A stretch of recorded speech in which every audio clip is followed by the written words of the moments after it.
Hoy vamos a introducirnos un poco en la carta y en el ambiente en que nos coloca San Pablo. El ambiente de exigencia ascética, pero sobre todo de, valga la expresión, de concienciación mística. La mística es una palabra que asusta porque la hemos caricaturizado, la hemos deformado y la malentendemos.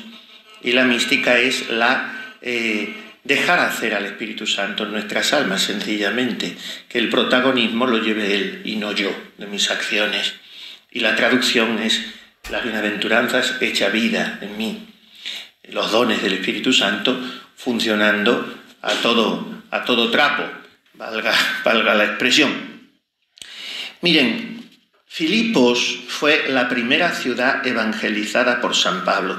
Pensemos en la obra de evangelización de San Pablo, ingente, asombrosa, gigantesca. Y entonces nos daremos cuenta de que aparte de que los filipenses se portaron siempre muy bien con él, muy elegante, muy cariñosa, muy finamente con él, es que además era el primer amor, y el primer amor nunca se olvida, y era la primera comunidad que había evangelizado.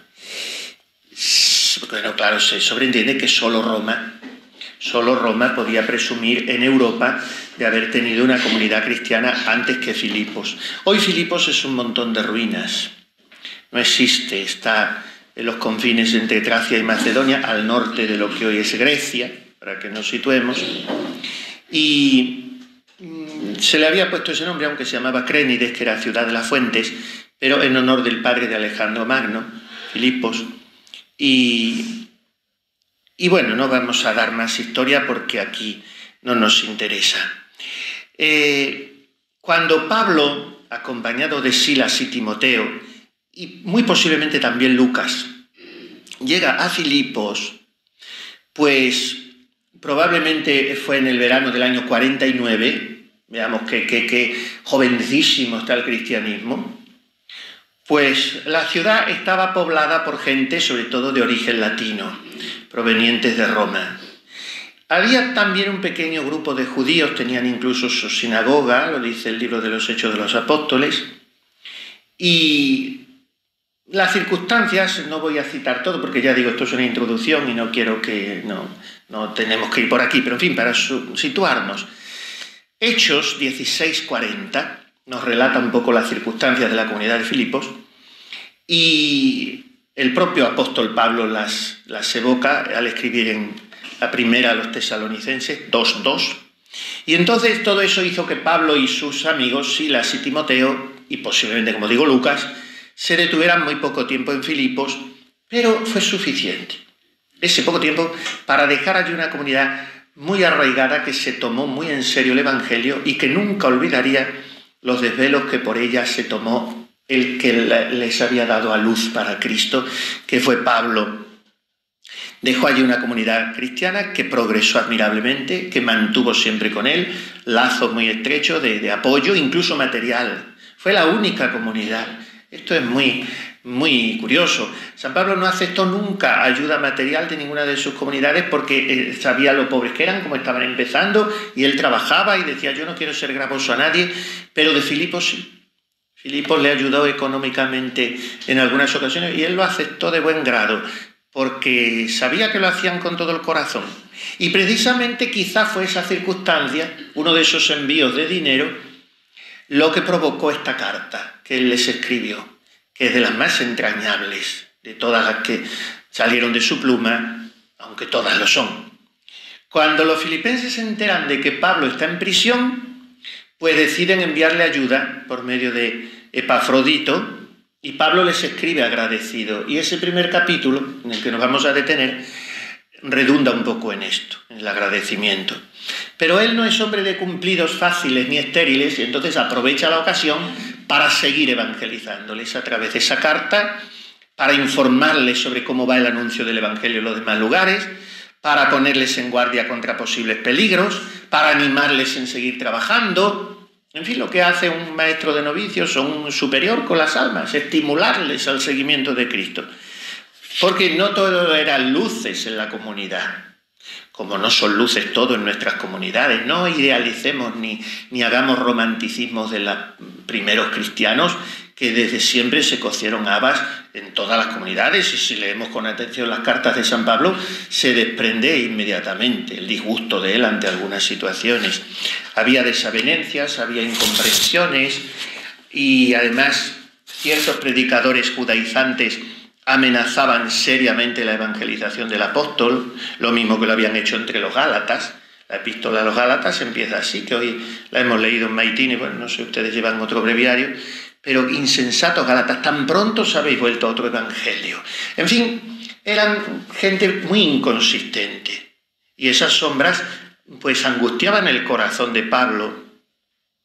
Esta carta, ya dejemos estas cuestiones para los estudiosos, era una única carta, son 2 o 3 textos que luego se refundieron en una sola epístola, eso nos interesa menos. ¿Cuándo fue escrita? Pues muy posiblemente cuando la primera prisión de Pablo en Roma, entre los años 61 y 63, de manera que 12 años hacía que él había estado en Filipos. Y esos lazos tan estrechos siguen. Tiene 3 partes la carta. La primera es Pablo y la comunidad de filipenses, se dirige a ellos directamente.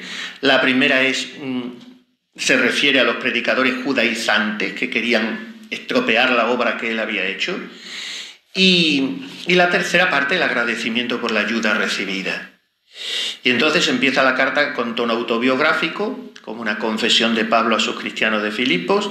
Él lleva ya mucho tiempo encarcelado, incluso ante la posibilidad de ser condenado a muerte, y esto le da una especial ternura e intimidad a esta carta, porque pudiera ser su última carta o sus últimos días. Pero él no es un hombre autorreferencial, aunque hable de él, sino que todo lo que se refiere a él lo va a rebotar al anuncio del Evangelio y a Jesucristo, que es su pasión, y todo siempre va a dirigirse a él. Es lo único importante, sean cuales sean las circunstancias. Y las circunstancias son siempre buenas. A primera vista, su encarcelamiento podría parecer un desastre para la causa del Evangelio, porque paralizaba su obra de apostolado, pero no fue así. A los que aman a Dios todo les sirve para el bien, escribirá él a los romanos. Su actitud de aceptación valerosa, paciente de la prisión por amor a Cristo, lo que hace es que a esas comunidades a las que no llegaba su apostolado por estar encarcelado, se les acrezca el fervor y el estímulo y el deseo de martirio precisamente ante el ejemplo de Pablo. Y ese es un ejemplo que contribuye a llenar a sus cristianos de confianza y de ánimo, y que les enseña que Dios escribe derecho con renglones torcidos y que saca fuerzas de lo débil. No importa el mensajero, sino el mensaje. O sea, no importa Pablo. Pablo a mí me gusta mucho esta definición que algunos han dado de Pablo. Pablo es el primero después del único. O sea, que el que importa es el único. Desde este punto de vista hay que leer todo el capítulo primero. Sobre todo cuando dice él: para mí la vida es Cristo y morir es una ganancia. Si me tengo que quedar aquí por vosotros, pues como decía San Martín de Tours, ¿no? Me aguantaré si es por el bien vuestro, pero no porque tenga yo ganas. Para mí la vida es Cristo y muriendo gano mucho. Y no es una muerte deseable en el sentido platónico de liberación del cuerpo como algo malo. No lo mira así, porque no es maniqueo Pablo. Pero es el encuentro con Cristo y el abrazo con Cristo que le hace exclamar también en otro lugar de sus cartas: cupio dissolvi et esse con Cristo. Deseo ser desatado y estar con Cristo. La muerte es una ganancia porque posibilita el encuentro definitivo. Ya no es un encuentro parcial, es un encuentro para siempre. Y por eso la muerte física deja de ser para Pablo algo terrible, porque lo único verdaderamente terrible en la vida es perder la comunión con Cristo. Una comunión que tiene su razón de ser en el amor, y el amor permanece para siempre porque es más fuerte que la muerte. Las aguas torrenciales no podrán apagarlo ni anegarlo los ríos, porque es llamarada divina, más fuerte. Dice el Cantar de los Cantares: fuerte es el amor como la muerte. Pues eso es lo único que importa.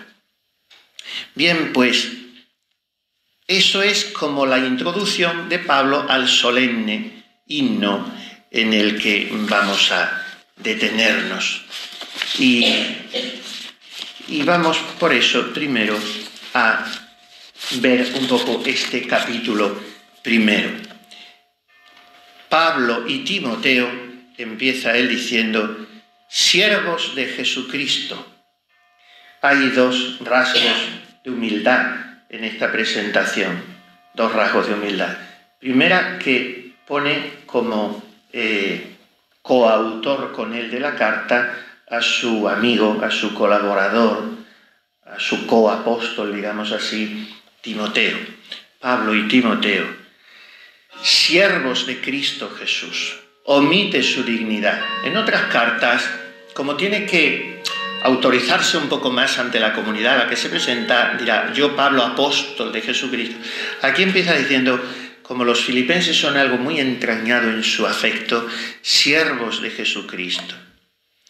No marca distancias jerárquicas que puedan ahogar la efusión de su amor. Y además, como considera a Timoteo algo tan suyo, su hijo predilecto, no hay más que leer las dos cartas que le escribe, que son entrañables también. Timoteo le está acompañando en su duro y largo cautiverio. Y Timoteo va a ir a Filipos a visitarles a aquellos cristianos como una carta viviente de Pablo, pues lo pone en par igual con él. Los dos somos autores de esta carta, porque la firma está ya en el encabezamiento, ¿no? Pablo y Timoteo. Miren, debiéramos pedir a Jesús, mejor dicho, la ciencia, que no es tan difícil, de presentarnos como Pablo, cariñosamente. Y esta manera en una carta no se puede sonreír, porque se podría pintar una sonrisa, pero en fin. Pero este encabezamiento de Pablo nos lo figuramos sonriendo. Miren, la presentación es muy importante en la vida. Dicen los psicólogos que marca el 75% de nuestra relación con esa persona, porque estamos muy supeditados a las primeras impresiones y a nuestra sensibilidad. Y entonces la presentación, cuya llave es una sonrisa, es una palabra de cariño, es un gesto de humildad, es un apretón de manos, en fin, pues esto es lo que está haciendo Pablo, enseñándonos a presentarnos sin ostentación, sin altanería, sin apego a lenguajes mundanos, porque así se conduce la gente del mundo, estableciendo una barrera, marcando distancias, no pise usted hasta ahí porque esto ya es mío y a ver cómo me trata, sino con sencillez. Sencillez que no está reñida con la gravedad religiosa entendida en el mejor sentido de la palabra, en fin, con una madurez, una prudencia en el obrar, una educación. Sí, pero eso no es empaquetamiento distante. Yo, Pablo y Timoteo, a todos los santos en Cristo Jesús, que están en Filipos. Esto es muy corriente en las cartas de San Pablo. Saludar a todos los santos. ¿En qué sentido? En sentido potencial y en sentido real. O sea, los de Filipos, como ustedes, como yo, somos santos por vocación. O sea, estamos llamados a ser santos e inmaculados en su presencia por la caridad. Pero miren, perdonen, porque nos da escrúpulo decir estas cosas y no nos da escrúpulo pensarlas. Pero nosotros somos también santos realmente cuando vivimos en la gracia de Jesús y según su mensaje y teniéndole a Él en nosotros. O sea, somos santos si vivimos en Cristo Jesús. Es inseparable la expresión de Pablo. A todos los santos en Cristo Jesús quiere decir a todos los que por vivir en Cristo Jesús llevan una vida de santidad. Y no se recata en decirlo. No es más. Hemos alambicado tanto la cosa. Hemos complicado y hecho académica la cuestión de la santidad. La santidad es la vida en Cristo. En Cristo. Y la santidad es hacer de la propia existencia en el coro, trabajando, durmiendo, sufriendo, cuidando a una enferma, la doxología de la misa. Por Cristo, con Él y en Él. Eso es la santidad. y solo podemos ser santos en Cristo Jesús. Somos tributarios de una formación voluntarista, en virtud de la cual a veces se concibe la santidad como la arquitectura de un palacio de marfil en el que yo me encierro o me encumbro. Y entonces eso no es santidad, es un narcisismo, es una autocontemplación. Santidad es santidad en Cristo, no en mí, sino volcado hacia Él. A todos los santos. Pablo no hace distingos. No saluda a unos sí, a otros no, sino a todos los santos en Cristo Jesús. Gracia y paz. Esto es lo que desea y esto es lo que deseamos nosotros al comienzo de los ejercicios. Gracia y paz. Ni más ni menos. O sea, gracia, la vida de Cristo en mí. Paz, el resultado, la consecuencia de esa vida, que es el ordenarme yo. La paz la define San Agustín y después Santo Tomás de Aquino como la tranquilidad del orden. Pues dice Santo Tomás en la Suma Teológica que la paz no es ausencia de guerra, no es ausencia de discordia, porque yo puedo tener una gran concordia con los demás y estar sin serenidad dentro de mí. Esto es muy importante. Cuando pedimos la paz, decía el venerable Pío XII en la consagración que hizo del mundo al corazón de María en el año 1942, pidió a la Virgen: dadnos la paz de las armas y la de las almas, porque sin la segunda no hay la primera. Sin estar las almas en paz, pero no entre sí, sino consigo mismas, no hay la primera. Por lo tanto, la paz y la gracia es lo que pide San Pablo. Me acuerdo de vosotros al rezar. Y aquí una vez más se pone de manifiesto su cariño, como se pone en otras cartas. El cariño entrañable con el que siempre da gracias a Dios. O sea, que las almas grandes, las almas que viven en Dios, agradecen siempre todo. No algunas veces y a algunas personas y a algunas cosas. Tendríamos que cultivar más la espiritualidad del agradecimiento y hacer de la gratitud un hilo de oro en el que fuésemos trenzando nuestra presencia de Dios. Tantas veces es un caballo de batalla de la vida espiritual y decimos, y nos tenemos que acusar tantas veces de eso, ¿no? Es que no tengo presencia de Dios, me falta. Y esto nos pasa a nosotros. Y estamos en un convento y estamos yendo al coro a cada paso y luego nos despistamos. Es verdad que tampoco podemos pretender tener una presencia de Dios refleja permanentemente y a veces basta con el deseo, con querer vivir en Él. Pero tampoco es normal tanta disipación a veces o tanta preocupación o tantos miedos. No tengo presencia de Dios. Yo creo que esto quizá tenga mucho que ver con que nos falte cultivar la espiritualidad del agradecimiento. Porque tendríamos que estar espontáneamente y esponjadamente dando gracias a Dios por todo, en cada momento. Yo creo que esto, por lo menos a mí me pasa, te va brotando con más facilidad cuando vas cumpliendo más años. Me parece a mí que esto tiene que ver con eso, que cuando uno es joven se cree que todo es normal, lo que pasa, que te lo mereces todo, y la salud, dice Pemán en el Divino Impaciente, la salud no se siente, se recrea sin sentirse en su quietud. Virtud que se paladea apenas si es ya virtud. Bueno, pues lo mismo que la salud no se siente hasta que te falta, pues no te das cuenta que tienes que agradecerla. Cuando ya empiezas a tener 40 y 50 y de ahí para adelante y empiezas a ver que y tú dices, pues bueno, el Señor la verdad que me ayuda mucho. Y te sale el agradecimiento, pero sobre todo gratitud porque Dios sea Dios. Como dice San Juan de la Cruz en la llama de amor viva, hace decir a Dios, me alegro de ser quien soy, para ser tuyo y darme a ti. Gratitud de que sea Dios, de que sea tan bueno. Hoy el salmo de la misa Era estremecedor.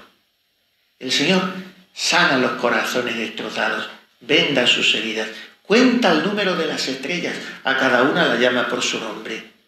O sea, el mismo que tiene en sus manos las constelaciones del firmamento, es el que se está inclinando a mí, que soy un gusanito, a curar mi pobre corazón con el bálsamo de su misericordia.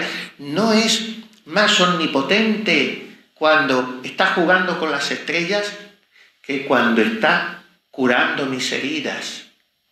Porque es mayor la obra de la redención que la de la creación. Bueno, pues eso es para estremecerme. Gracias, Dios mío. Te doy gracias de todo corazón delante de los ángeles. ¿Por qué? No sé, no me hace falta motivo. Te doy gracias porque estás ahí, yo estoy delante de ti. Te doy gracias porque eres, porque existes. La espiritualidad del agradecimiento. Cultívenla estos días también. Pablo está contento de los filipenses. Y esto hay que decírnoslo muchas veces también. Miren, perdonen, pero a mí me interpela con mucha sorpresa, con sorpresa desagradable, el hecho de que a veces sea frecuente que en la vida religiosa, la vida comunitaria, los corazones se endurezcan en vez de ablandarse y seamos tan difíciles para expresarnos unos a otros la gratitud por la ayuda, el placer por lo que el otro tiene de bueno. No vamos a estar todos los días con una zalamería empalagosa, porque eso también sería un extremo peligroso y necio. Pero no seamos tan difíciles para reconocernos, para valorarnos lo bueno, porque a veces hay personas que sufren mucho la vida religiosa, la soledad, el aislamiento, y tiene que ver con esto, con que a veces no nos expresamos lo damos por supuesto, y a veces va uno a un convento y dice, esta hermana, y te dice la madre o te dice otra, uy, si usted supiera esta hermana, qué abnegada, qué buena, qué cuántos valores, y te lo dicen de corazón y te la alaban, pero tú dices, ¿y se lo han dicho a ella alguna vez? Porque también tenemos que animarnos, valorarnos unos a otros. Entonces Pablo es así. Le dice a los filipenses, qué contento estoy de vosotros. ¿Cuántos consuelos me dais? Pues su oración altísima, lo mismo le elevaba al tercer cielo, que le hacía posarse en forma de súplica en las necesidades de sus hijos. Y esa es la oración de una contemplativa. La oración de una contemplativa.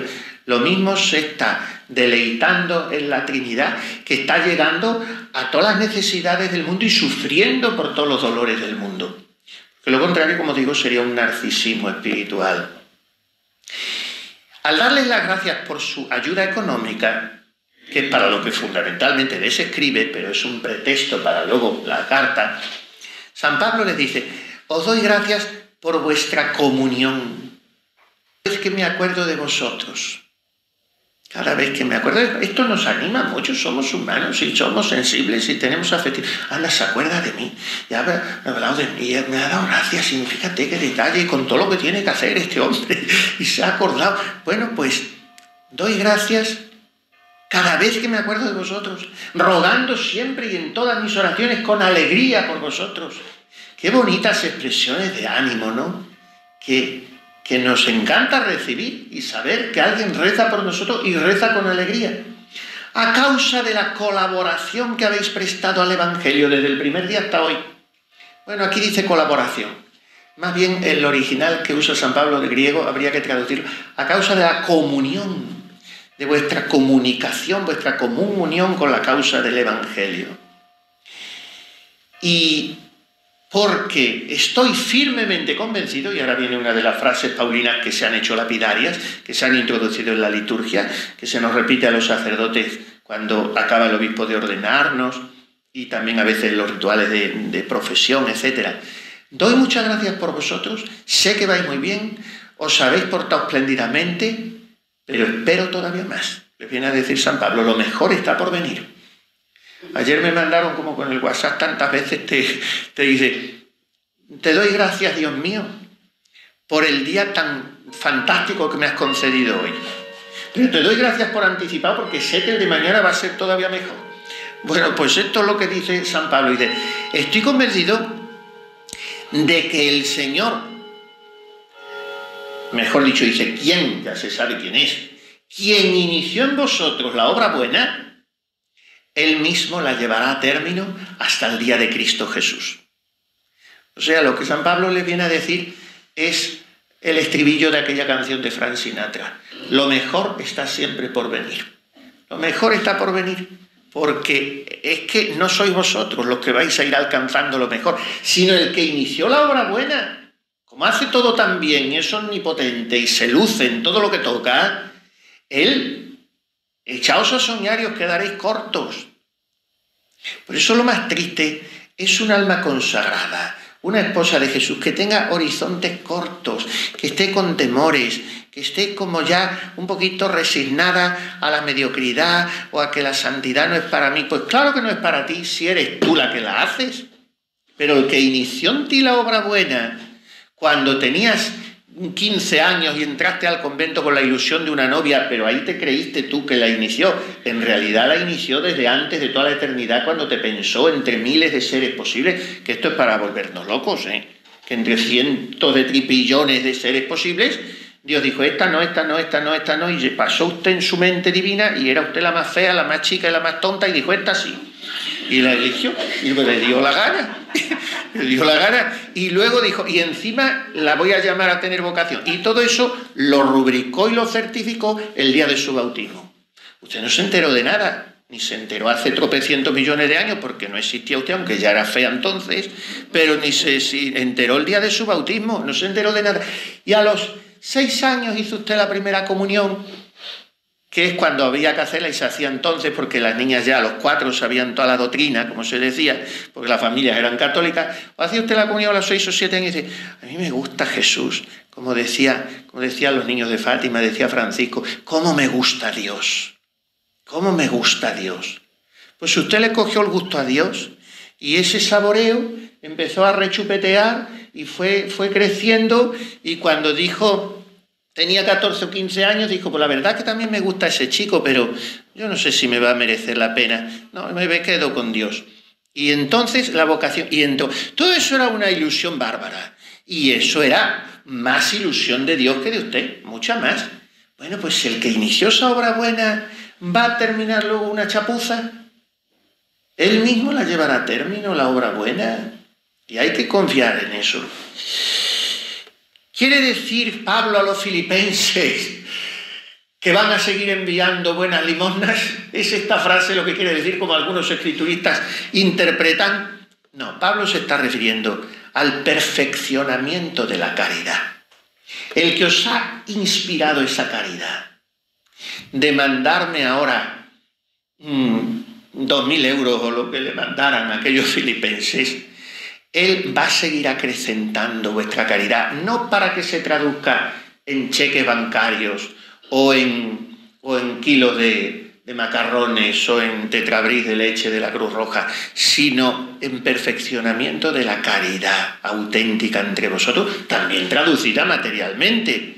Pero miren, hermanas, Dios no deja incompleta la obra de su amor. No sería Dios. A veces le atamos las manos nosotros para que no la pueda completar, pero Él no la deja a medias. Non deserit nisi prius deseratur. Él no te deja si tú no le dejas. Pero tampoco, también es verdad, como dice Santa Teresa, que Dios no se da del todo a quien no se le da del todo. Pero su amor no sabe de inconstancias o de paréntesis, como el nuestro, que somos tan raros a veces. Decimos, ¿qué le pasa a esta? ¿Que estará la luna llena hoy? ¿Qué no sabemos? ¿Estará medio mal? No sabemos. Bueno, estos esperan 15 días o 15 minutos, en fin, siempre hay que partir de esos 10 minutos malos que tienen todas las mujeres cada cuarto de hora, ¿no? Entonces hay que ser comprensivos, pero decir, bueno, ¿qué le pasa? Y bueno, es verdad, somos inconstantes, ni nosotros mismos nos entendemos, dice la Escritura. Nada más falso y enfermo que el corazón humano, ¿quién lo entenderá? Dios no es así. Dios es siempre un sí. Es siempre un sí. Esta frase la repetía Benedicto XVI. Es siempre un sí. Su amor no sabe de paréntesis. Hasta el gran día de Cristo Jesús completará esta obra en vosotros el que la inició, hasta el gran día de Cristo Jesús. Miren, nuestra perseverancia final está en manos de Dios y debemos pedirla con oración humilde y constante. Debemos pedirla. Pero a quien, olvidado de Dios, se apoya en sí mismo y en sus propias fuerzas, se le quebrará entre las manos esa débil caña en que se apoya. Sois compartícipes de mi gracia, le sigue diciendo San Pablo. Testigo me es Dios de cuán grande son. Expresiones maravillosas, verdaderamente enternecedoras. Testigo me es Dios. Y dicen algunas traducciones que hay que siempre ir cotejando, porque, y sobre todo ver cuál es el original que dijo él. Testigo es Dios de lo mucho que os quiero, suelen decir, pero lo que dice San Pablo es: testigo me es Dios de cuán grande soledad siento por vosotros en las entrañas de Cristo. ¿Cómo os echo de menos, como si me faltara algo en las entrañas de Cristo? No es una carencia afectiva mía, no es un vacío que hace que yo no me sienta lleno, realizado como persona, no es eso, es en Cristo. San Juan Crisóstomo, que era un eco de San Pablo en la antigüedad cristiana, entre los padres de la Iglesia, San Crisóstomo, que significa boca de oro, pues es el número 1 como orador sagrado. Y después el segundo eco de Pablo, ya más tardíamente, a los 1000 y pico años, es nuestro San Juan de Ávila. Apóstol de Andalucía, de Pablo, el fuego divino prendido va en tu palabra. Bueno, pues San Crisóstomo era un predicador insaciable de San Pablo, y es el que tiene las cosas más hermosas sobre San Pablo. Y San Crisóstomo decía: cor Pauli, cor Christi. El corazón de Pablo es el corazón de Cristo. O sea, estaba tan entrañado en las entrañas de Cristo que todo lo sentía desde Cristo. Nos ahorraríamos muchos berrinches si sintiéramos las cosas así. No esas rabietas nuestras, ese amor propio herido, ese que no me han mirado, ese canonizar mis lágrimas cuando son lágrimas de pataleta de críos. Si sintiéramos las cosas desde Cristo, sufriríamos también mucho, Como Cristo, iba a decir sufre, que no sufre, pero en fin, entre comillas, ya me entienden, pero vibraríamos con Él y sentiríamos como Él, que es a donde vamos a terminar toda esta introducción, que terminaremos esta tarde, si Dios quiere. Toda esta introducción remata en una frase, que es la que sirve de pórtico al cántico, que ya empezaremos a comentar mañana. Y esa frase, ¿dónde va a parar? Como un arroyo incontenible de agua que va a parar en esa frase, que es todo un río y que después se desborda en el mar del cántico, es esta: tened entre vosotros los sentimientos de Cristo. Eso es la gran exhortación, y a lo que se reduce toda la doctrina de San Pablo, del mismo Pablo, que dirá en la epístola a los romanos: nos autem habemus mentem Christi. El mundo dice esto, lo otro, tal, pero nosotros tenemos el alma de Cristo. Porque mens mentis, en latín, es mente, pero también es alma, el alma de Cristo, que es una devoción que tenemos muy olvidada nosotros, porque todo lo hemos echado al corazón de Jesús, y con el corazón de Jesús ya nos sobra. Pero el corazón es el más noble de sus órganos físicos. Pero el alma es su personalidad humana. El alma de Cristo es humana, no es divina. Y decimos que recibimos en la Eucaristía su cuerpo, su sangre, su alma, y después su divinidad, claro, como Dios, y por tanto recibimos al Padre y al Espíritu Santo. Pero su alma, el alma de Cristo, que por ahí empezamos esa oración de los ejercicios de San Ignacio, que no era de San Ignacio, es transfundirnos a sus sentimientos.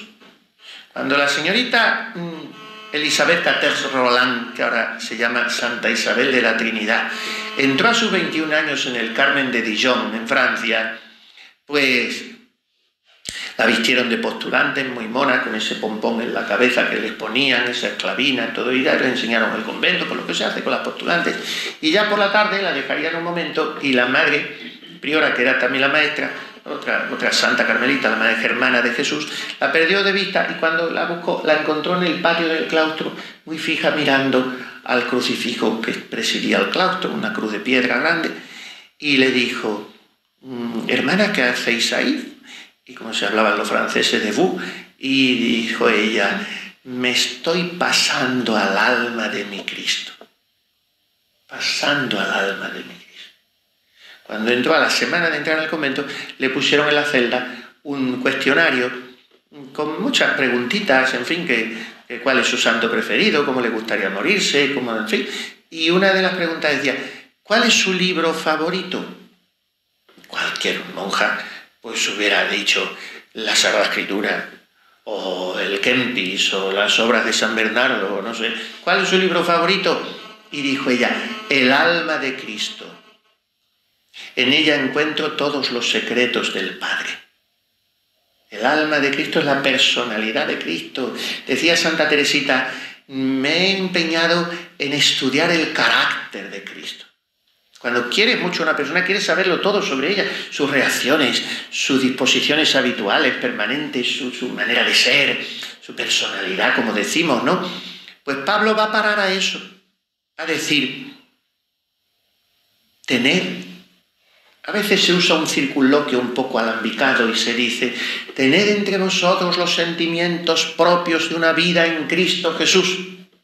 Bien, pero se puede simplificar y decir: tened entre vosotros los sentimientos de Cristo. Y simplificando más todavía se diría: tened el corazón de Jesús. Apropiaos del alma de Cristo, del corazón de Jesús. Y todo esto, mira ahí. Pues vamos a dejarlo aquí, porque quiero que dediquemos, como he dicho hoy, todo el tiempo a la introducción, para mañana dedicarnos a lo que es el cántico. Y bueno, tendremos ocasión de meditar en todo ese cortejo de virtudes pasivas que rodean a Jesús, Verbo encarnado, y a Jesús, siervo paciente. Virtudes pasivas que hoy se cotizan poco, pero sin las cuales no hay vida evangélica. La humillación, la obediencia, la abnegación, el ocultamiento, todo eso es lo que nos está enseñando ese cántico, que lo hemos cantado y lo cantamos 1000 veces, con músicas más o menos bonitas, con la traducción bastante regular, como iremos viendo, porque algunas cosas cambian un poquitín el sentido del original griego de San Pablo, pero de lo que podremos extraer, como decimos, pues muchas, sobre todo abismarnos en la contemplación del misterio de Cristo, pero no en una contemplación intimista, despersonalizante o desencarnada, sino que mire a una conversión profunda de nuestras vidas. Empezamos los ejercicios, todo es providencial, y si no es providencial, nosotros, las monjas y los curas, buscamos las fechas siempre y traemos el agua en nuestro molino y nos salimos con la nuestra. Empezamos los ejercicios un día muy bueno, porque empiezan los 7 domingos de nuestro Padre San José.